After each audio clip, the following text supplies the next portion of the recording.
Some of you would have read that buying shares, buying equity mutual funds for the long term is a good idea. That's been a good, solid propaganda going on for the last 10 years or so, without telling you the other half of it, which is that there is a certain way to buy. You don't buy blindly, you have to invest in certain equity mutual funds in a certain manner. So you started a SIP, systematic investment plan is the best way to go about it. Up to this point, it's correct. Systematic investment plan is the right way to go about it. But in markets, in finance, nothing is black and white, nothing is written in stone. You have to be adaptive. Unfortunately, 80% of the SIPs get started when the market is too high. All right, it's in human nature. And if you don't believe me, just go and check a program that I did over here called Your Mind and Your Money. It's there in YouTube, and the kind of behavioral mistakes all of us make.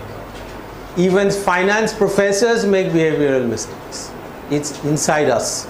There's nothing to be ashamed about. So, as we just came across a little piece of data, 39% of the time the market is undervalued.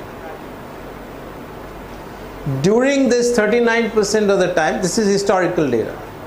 Okay. During this 39% of the time, net inflow into mutual fund is minus 2%. Meaning that is the time people are pulling money out when the market is undervalued. Why? Because the market ko nahi chal raha hai. So many months now I'm not earning anything. I invested when now it's down. It's down meaning it is time for it to go up sometime later. Alright. Now another 25% of the time market is overvalued. How much money goes into mutual funds at that time? 78%. 78% of inflow into mutual fund happens when the market is overvalued. Why? Because human mind loves to extrapolate. It has been going up and you've done nothing. It's gone up a little more, you've done nothing. And then finally it makes a huge surge. Oh my God, I missed out. The train leaving the station syndrome. So you go and open a SIP at that particular point in time. Maybe you don't. You are smart people. You come here to listen to me. But a lot of people do precisely this. I'm talking of the average person.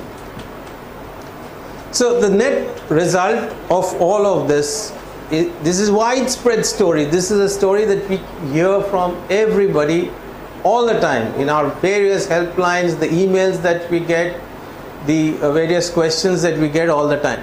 Okay. The common point of all of this is that there's no method, there's no planning, there's no thinking of what to do when with the money.